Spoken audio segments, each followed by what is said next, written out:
시편 119편은 제일 길지만 긴 이유도 분명하고 또 길 수밖에 없는 그런 이유가 있습니다. 왜냐하면 시편 119편 한글 성경으로는 잘 구분이 안 돼 있지만 점으로 이렇게 절이 구분되어 있죠. 근데 보면 8절씩 구분이 다 되어 있습니다.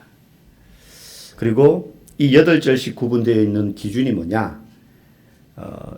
우리도 기역, 니은, 디귿, 리을, 자음이 있죠. 영어도 알파벳이 있지 않습니까? 히브리어도 알파벳이 있습니다. 영어의 ABCD처럼.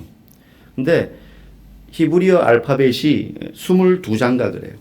근데 각 119편이 알파벳 ABCD로 시작되는 단어들로 단락단락이 지어져 있어요. 예를 들면 119편 1절이 행위가 온전하여 이렇게 되어 있잖아요.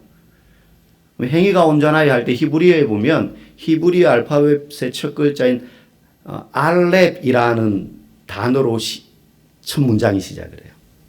그리고 오늘 읽은 9절부터 보면 히브리어 알파벳의 두 번째 글자인 베트라는 단어로 시작을 해요. 영어로 말하면 A로 시작하는 단어로 1절이 처음 시작되고, 그 다음 9절은 B로 시작되는 단어로 시작되고, 그 다음 또 넘어가면 17절부터는 영어로 치면 알파벳의 C로 시작되는 단어로 문장이 시작돼요. 그렇게 되어 있어요. 마지막 절까지.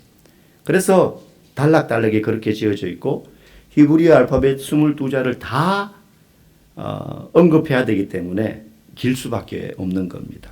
어쨌든 오늘 우리가 읽은 9절에서 16절 말씀 보면 첫 절이 이렇게 시작합니다. 청년이 무엇으로 그의 행실을 깨끗하게 하리까? 주의 말씀만 지킬 따름이니이다. 여기서 그의 행실을 깨끗하게 하는 것. 여기 보니까 청년도 있고 청년 아니신 분도 계시지만, 그래서 이건 청년에게만 주는 말씀이구나 이렇게 생각하시면 안 됩니다. 나에게 주시는 말씀이다. 예. 하나님 앞에서는 100살이 된 사람도 애기고 청년일 수 있습니다. 그죠? 우리 그런 의미에서 우리 앞뒤 좌우 보시면서 인사합시다. 반갑습니다, 청년. 네. 네. 청소년도 있지만.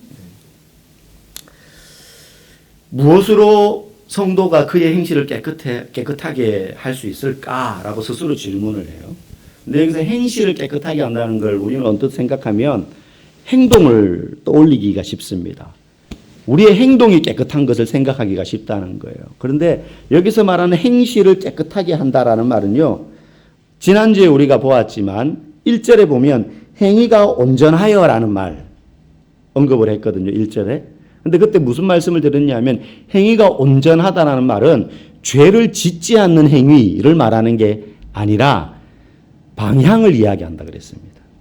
우리의 삶의 방향이 올바른 목적지를 향하여서 걸어가는데 일직선으로 고든 길로만 그 목적지를 향해 가는 게 아니라 이렇게 가기도 하고 이렇게 가기도 한단 말이에요. 근데 꾸불퉁 오르락 내리락 그냥 구덩이에 빠지기도 하고 넘어졌다가 잠시 쉬어가기도 하고 하는데 목적지를 향해 가요.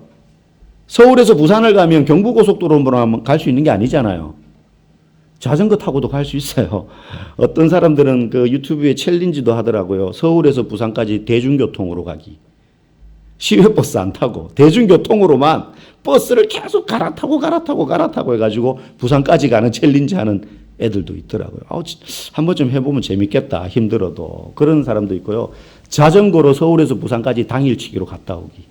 하루 만에 가더라고요. 새벽에 출발해서 그 다음날 새벽에 도착하는. 어쨌든 근데 가는 길이 여러 가지라는 거죠. 그런데 목적지는 가요. 목적지는. 그러니까 행위가 온전하다. 또 오늘 말씀처럼 그 행실을 깨끗하게 한다라는 말은 넘어질 수도 있고 더디 갈 수도 있고 목적지는 저기다 내가 지금 이리로 가는 것 같아요. 멀어지는 것 같은데 이렇게 가요. 그걸 말해요. 그러니까 방향을 바로잡고 간다는 거죠. 사람마다 조금씩 가는 코스는 다를 수 있지만 그래서 방향이 올바르고 목적지가 올바르려면 주의 말씀을 잘 지켜야 된다는 거예요. 이해가시죠? 그러니까 우리가 예수를 믿는데 막 말씀을 붙들고 사는데 죄를 지어요, 안 지어요? 죄 짓습니다. 네? 마음으로 음욕을 품기도 하고 분노하기도 하고 정죄하기도 하고 욕지거리도 내뱉습니다. 실제 입으로 내뱉을 수도 있고, 안 봐도 비디오에 여러분들도 욕 많이 하는 거 제가 알아요. 운전하면서. 운전하면서 욕 안 하는 사람, 목사도 운전하면서 욕 많이 합니다. 막, 삐삐 막 이런 거 있죠. 우리가 그래요. 말씀을 지키지만. 근데 방향은 어때요? 온전한 방향으로 나아간다는 거예요. 우리 행실을 깨끗하게 하는 것, 말씀을 지킬 때 그게 가능하다라는 것이죠. 그러면서 11절에 보면 이렇게도 이야기합니다. 우리 같이 한번 읽어볼까요? 시작. 내가 주께 범죄하지 아니하려 하여 주의 말씀을 내 마음에 두었나이다. 방금 언급한 9절 말씀과 유사하죠. 우리의 행실을 깨끗하게 하려면 주의 말씀을 지켜야 된다. 그거밖에 없다. 11절도 범죄하지 아니하려고 주의 말씀을 내 마음에 두었나이다. 여기서도 범죄 그러면 행위 하나하나만을 이야기하지 않습니다. 행위 하나하나만을 이야기한다면 상충돼요, 이게.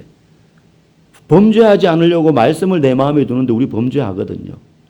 그래서 여기서도 우리의 삶의 방향성, 아예 우리의 목적지인 예수님이 아닌 엉뚱한 곳을 향해서 반대 방향으로 막 달려가는 인생 말고 좀 곁길로 빠지는 것 같고 막 내리막으로 내리담는 것 같아도 그 길이 올바른 목적지를 향하여 가는 길이라면 우리 안에 범죄하는 순간순간들이 있다 할지라도 끊임없이 우리 안에 뭘로 채워야 된다는 거예요. 주의 말씀을 내 마음에 둬야 돼요.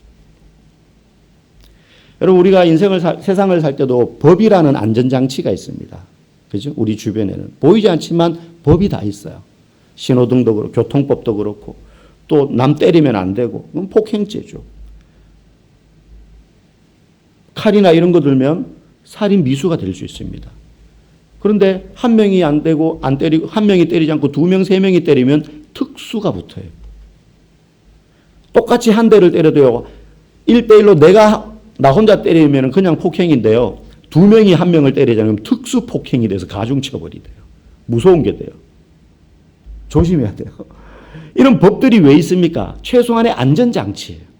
우리가 수준이 높아가지고 법이 막 만들어지는 게 아니에요. 법이 없으면 우리의 수준은 바로 미천을 드러내는 거거든요. 여러분, 만약에 남을 때리면 폭행이야. 여러 명이 때리면 특수폭행이야. 가중처벌돼. 이런 법이 걷어졌다고 생각해 보십시오. 여러분, 집 밖에 무서워서 못 나갈 겁니다. 누가 나를 때렸는데 그게 죄가 안 돼요. 때려도 아무도 나에게 벌을 내릴 수 없어요. 그러면 그야말로 동물의 세계 아니겠습니까? 약육강식. 그래서 법은 최소한의 안전장치예요. 그걸 걷어버리면 인간이 아니게 되는 거예요. 마찬가지입니다.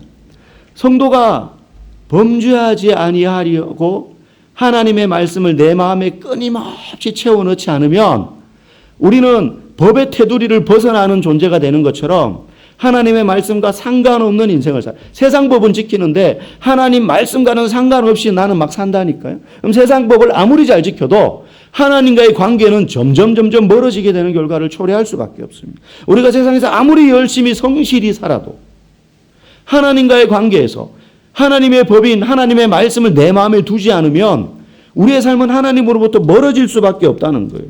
최소한의 안전장치를 걷어버리게 된다는 것입니다. 하나님의 말씀을 내 마음에 둔다는 것은 또 무슨 뜻이냐면 생각하고 판단하고 결정할 때에 기준을 말씀으로 삼아야 된다는 것입니다. 내 취향에 따라서 하는 게 아닙니다. 그래서 제가 가끔 성도들에게 어떤 도전을 할 때 아니면 뭐 이런 섬김을 좀 부탁드린다. 뭐 예를 들어 순장을 해주라.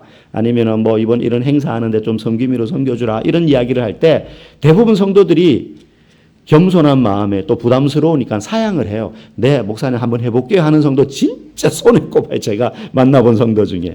안 계신 건 아닌데 우리 교회도 그런 분 계시죠.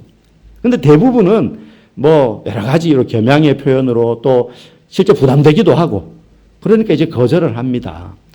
그러면 이제 목사로서는 최후의 카드가 뭡니까?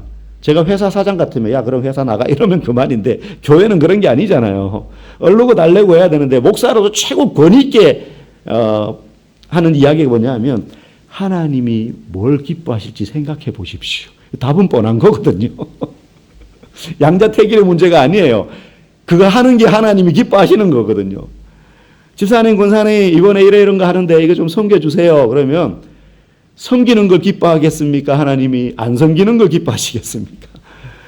못해도 되게 부담스럽죠.